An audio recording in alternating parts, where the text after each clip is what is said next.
What's going on, guys? My name is Wade with Tech Daily, and in this video, I'm going to be breaking down what I consider to be the 5 best budget 5G phones that you can buy right now. This is just going to be a super broad overview and light comparison. I'll let you know the pros and cons of each device, some of the things they do best, why one device might be particularly unique, or what standout features it has versus the competition. But if you want a full in-depth review, well, I've already done that for each one of these phones here, and I'll leave those videos linked down below. I just want this video to be more of a summary of sorts, and perhaps a good starting point if you're in the market for a new device, and particularly a 5G device. The 5 phones I have here are all 5G capable. Some of them are carrier specific, some of them are fully unlocked, but that's the anchor point, the first thing that these phones have in common. From there, they differ quite a lot. We've got 5 different smartphone manufacturers represented here, different sizes, different features, different specs, certainly something for everyone. So without further ado, let's just get right into it,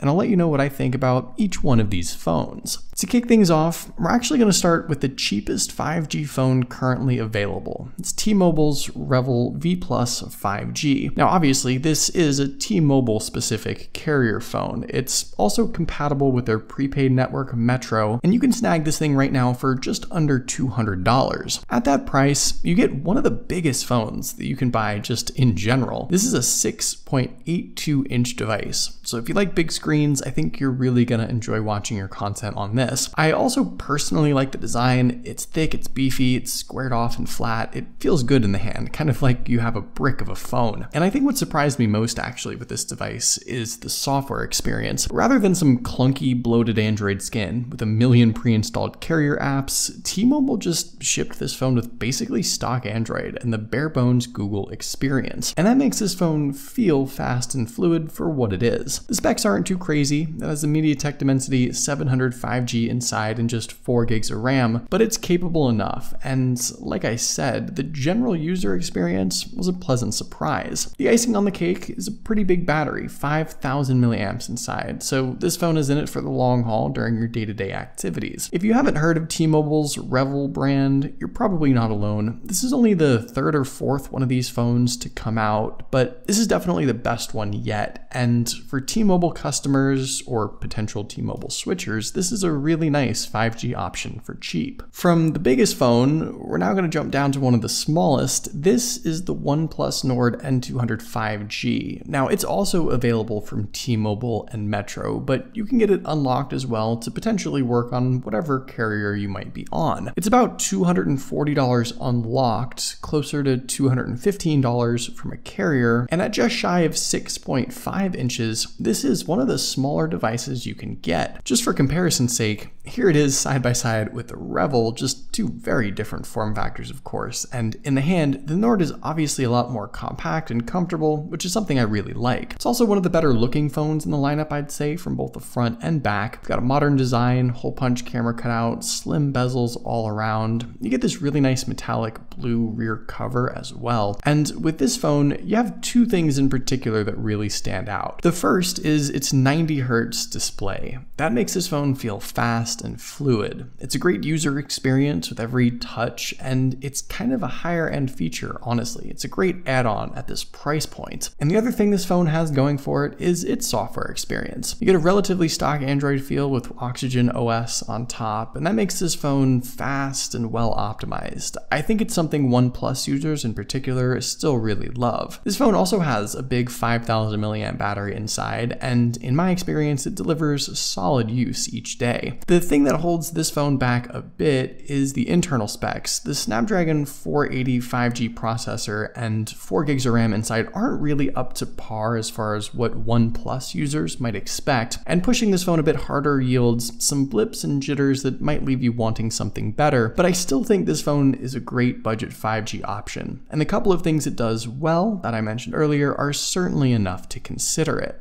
Next up, we've got the most affordable 5G phone from Samsung. This is the Samsung Galaxy A22 5G, and yes, I know there's about a million other A series and 5G phones from Samsung. It's hard to keep them all straight, but this one I think is the best bang for your buck when talking about budget. It retails for about $290. It's gonna primarily be sold outside the US, though you could still use it here in the States if you wanted, and this device I think is a prime example of a smartphone doing almost everything pretty well. It's a larger 6.6-inch phone, though that's sort of standard Samsung size nowadays. And with its display, you also get a 90 Hz panel. So as soon as you pick this up and start using it, it's going to feel fluid and very responsive, just like with the Nord. And again, this is just a great feature for the price. Inside, the A22 5G is powered by the MediaTek Dimensity 700 5G chipset, the same as the Revel, but you have a choice of 4, 6, or even 8 gigs of RAM. So you can spec this phone up if you wanted to get more out of it. Of course, you're also going to be working with Samsung's One UI software experience, which is great if you're already engulfed in the Samsung ecosystem, but I know some people would prefer a more stock feel. There's a big 5,000 mAh battery powering this phone too, which is great. But what Samsung does better here than the other two phones we already talked about is the camera. The triple lens setup around back, a 48 megapixel main lens paired with an ultra wide and a depth sensor will give you a lot better pictures and videos than the Revel or the Nord. Samsung has just put a ton of effort into the camera setups on their budget phones in recent years, and it's definitely paid off. Like I said, overall, I think the A22 5G is the best all-around smartphone so far on the list. It just does everything well with not a whole lot of compromises in comparison. My fourth pick here might be a little surprising. It's the Motorola Moto G Stylus 5G, and I included this phone honestly for two reasons in particular. First, of course, because of its stylus. This is now the only new phone that's sold with a built-in stylus and the various apps and software add-ons to go with it. LG doesn't make phones anymore, so their Stylo series is likely dead. Samsung hasn't released a new Note device, and that along with the S21 Ultra are just way more expensive, of course. So this is it. If you like the added stylus experience to sort of tap and touch your way around the phone, or you like to draw or write or use Google Keep Notes or whatever else, this is not just the best option, but basically the only option right now. The second reason I included this phone beyond the stylus is the simple fact that from Motorola specifically, this phone I think is the only Moto device worth getting this year, at least if you're in the US. Some of the other Moto phones, like the Power and the Play, just had too many compromises or downgrades or less than ideal specs. The Moto G Stylus is the full package, more or less, and it's a genuine upgrade from previous G styluses. It's also a big device at 6.8 inches, sort of similar to the Revel, which you can see, but obviously with a much nicer design and form factor. The shiny glossy green makes the phone look premium, it's water repellent too. It also has a really solid camera setup with a 48 megapixel main lens, an ultra wide, a macro, and a depth sensor, and a 5,000 mAh battery inside too. It's powered by the Snapdragon 480 5G chipset, which once again feels a little underpowered for what this phone is. You can at least get 4 or 6 gigs of RAM, which is nice. And overall, aside from maybe a little better specs, there isn't a whole lot I'd change about this phone. Like I mentioned, the stylus add-on absolutely makes it unique. The biggest downside for this phone though is its price. Motorola tries to sell this thing for $399 unlocked, but don't spend that. You can get it from Boost Mobile, for example, for $200 right now. Some places also have it for $250, which isn't too bad. So keep an eye out for a good deal. There's definitely some options out there. That's really the only stipulation about the Moto G Stylus. Otherwise, it's a pretty decent option. Last but not least, we have the Google Pixel 5a 5G. Now, I know you might argue about whether or not this is a budget phone. For $450, it's far and away the most expensive on the list, but I still think it's worth it at that price. And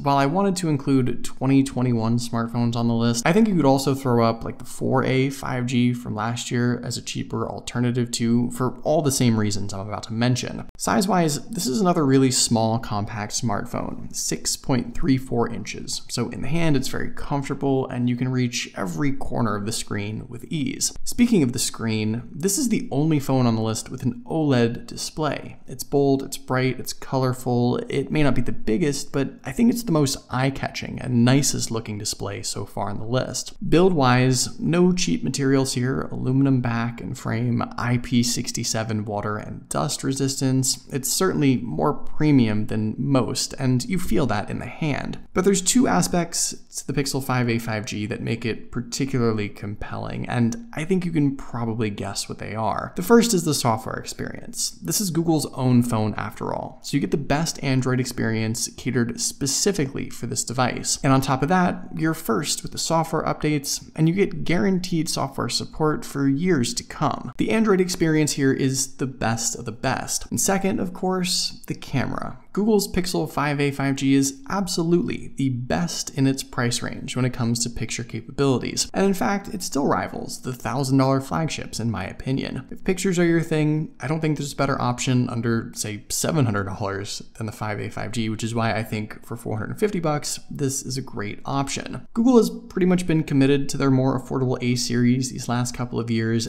and the 5a 5G is the best example of that. It's certainly more pricey than the rest, but for what you get, it's exponentially better in more ways than one. So there you go. Those are my picks for the 5 best budget 5G phones that are out right now, but I do just want to quickly add one more honorable mention to the list, which I'm sure you guys might have expected. It's the Samsung Galaxy A52 5G. And the reason I didn't include it is because, well, we already had the A22 5G from Samsung, and the A52 has been out for almost a full year now. It's also sold unlocked for $500, which isn't exactly budget, but this phone pops up on sale from time to time, $430 or so, sometimes $399 from carriers, or even cheaper if you're a new customer. So there's the potential to grab a deal and save some money. And overall, this phone is much closer to its flagship counterpart than a budget or mid-range device. Comparatively, spending $400 or $500 on this versus $800 or $900 on the S21 makes a lot more sense. You get things like a Super AMOLED 120Hz refresh rate display, absolutely a flagship caliper spec with a great viewing experience. There's a Qualcomm Snapdragon 750G 5G chipset and 6 or 8 gigs of RAM inside, which absolutely makes this a powerhouse of a phone, and a quad lens camera setup that comes pretty close to rivaling the flagship phones too. Again, I realize it's not a budget device, certainly a mid-range or mid-tier, but if you can find the right deal or maybe save up a bit more money, the A52 5G is probably the best overall value before you approach the overpriced flagship phones,